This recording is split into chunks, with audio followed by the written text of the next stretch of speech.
Okay, so this is the introduction to classes of signals that we will be dealing with, and how do we characterize the signals in terms of Fourier series or Fourier transforms or vector spaces or whatever it is. We are going to see how to handle such signals. At later point, this is one half of the course. Then we will discuss the other half of the course, which is the system. What is a system? There is no definition for a system, but somehow you get a feel for what a system is. But the definition is that the system basically transforms one signal to another signal. The transformation of one signal to another signal is what we call a system.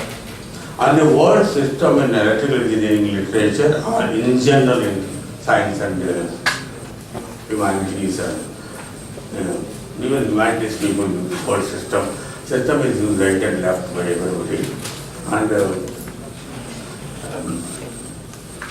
my maidservant also uses the word system. And so system is such a common term that has become in the... But what is this? How did it develop? The word system.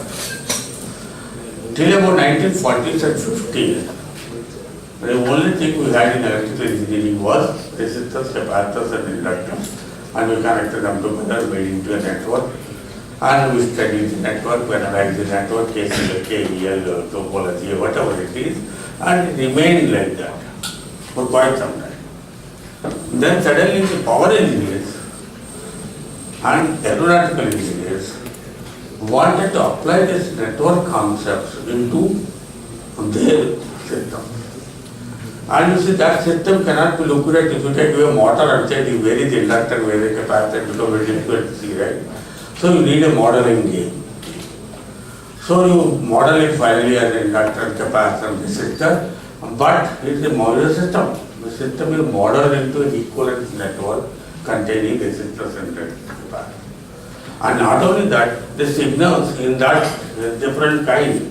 You feed a diesel engine, a diesel into it, and out comes some electrical energy, right? Now we want to model the diesel into electrical or something else into mechanical to electrical, mechanical to control, and so on and so forth. So even the signals are not of same class of signals.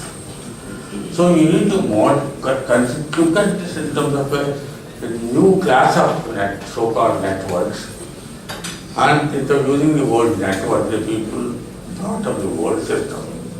The credit for this goes to Norbert Wiener, who without using the word system, he has put in all the concepts of a system.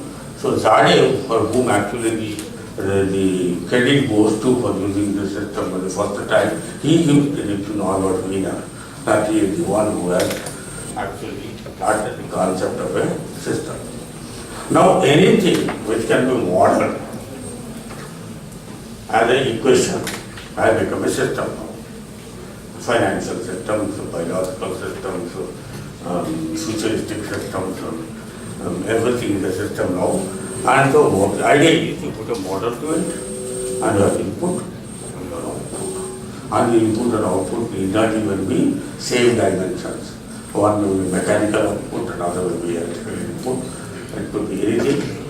So to generalize it, the word system has been coined.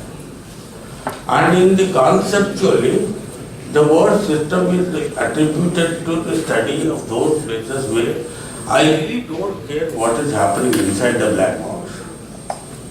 I put something into it and I got something out of it. I am only interested in if I put something here, what happens at the end.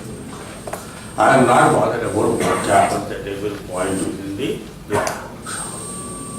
The word black box itself is a question, why is a black box and why not a red box? Not what we have raised this issue, why is it called a black box and why can't it be called a red box? And the answer is very simple, because we all think that everything we don't know is black. So that's why it comes a black box. That's a word has become carried over to the black box. So we call it a black box in which there is input and there is output. And so we were only bothered about if I give an input to this black box, what is the output I get. So the input output relation, the black box basically transforming this input to an output and desired manner in some way, right? And this problem has become very acute in 1960s and 70s when the aeronautical industry has grown multifold in terms of defense requirements. So they need to model the gap in terms of the system and try to find out all kinds of optimization in structures and performance and so on and so forth. So the lot of work has gone into system modeling during 1960s started and today also going on. And in that process, the whole of analysis of the network got transformed into a new way of looking at it, which we studied the state space approach.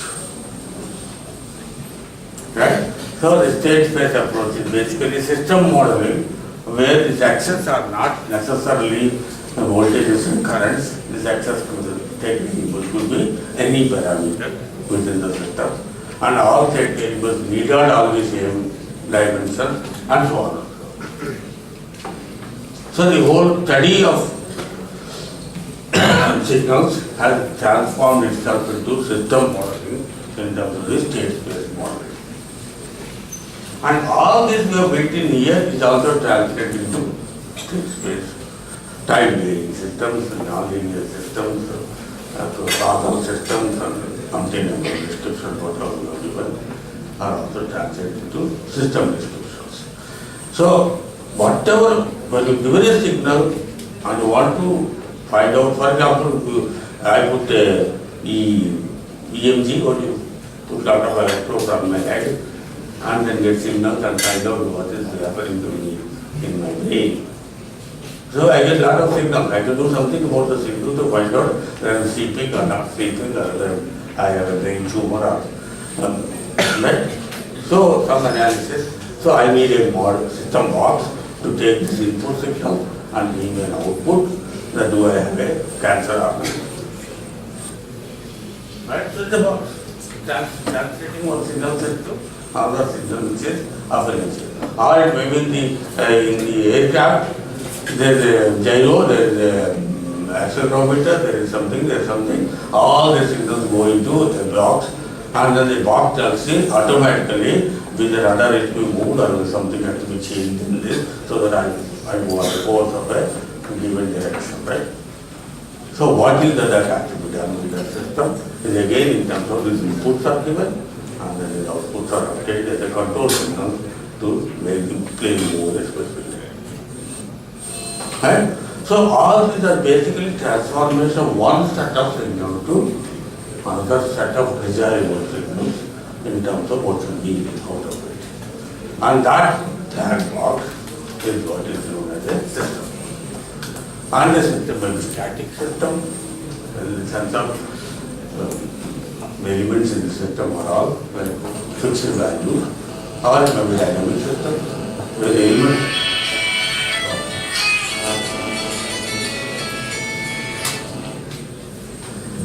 so that is the system. We will study the systems also. Given the signal as an input, what happens to the signals when they come out at the output? And what kind of system, question mark, will give me a desired output for a given set of input, and how do we synthesize that black box? Right? Then most of the time, we will, financial people use all kinds of electrical engineering ideas to find out if the rate of results move off, what is the effect of that in the economy.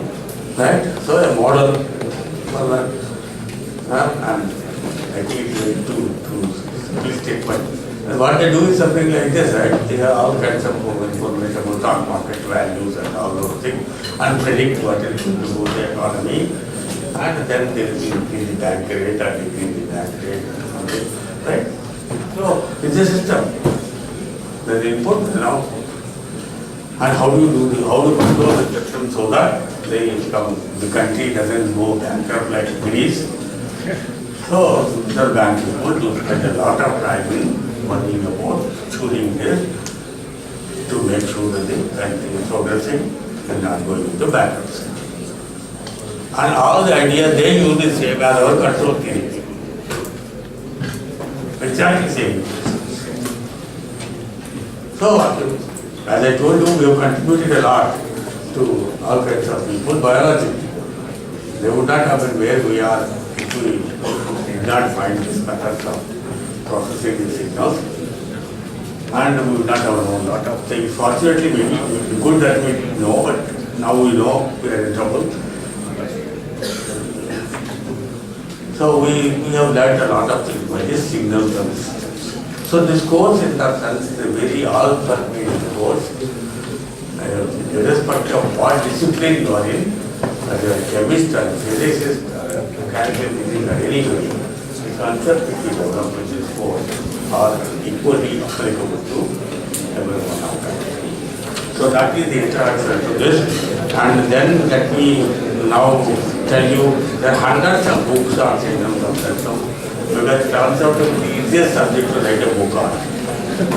So if you go to any book list, you will find a umpteen number of books on signals of systems. And the spectrum of this book range from one and apparently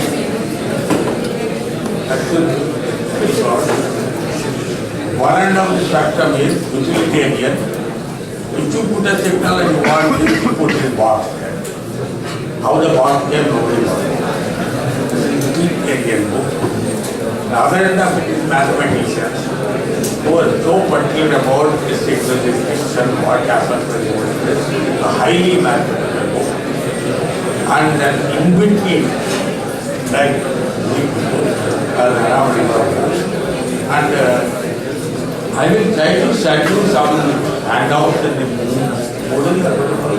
Moodle. But if you want to have a book to do, I would suggest you buy this book, Signals of Systems by P. Ramakrishna Rao, who happens to be a student.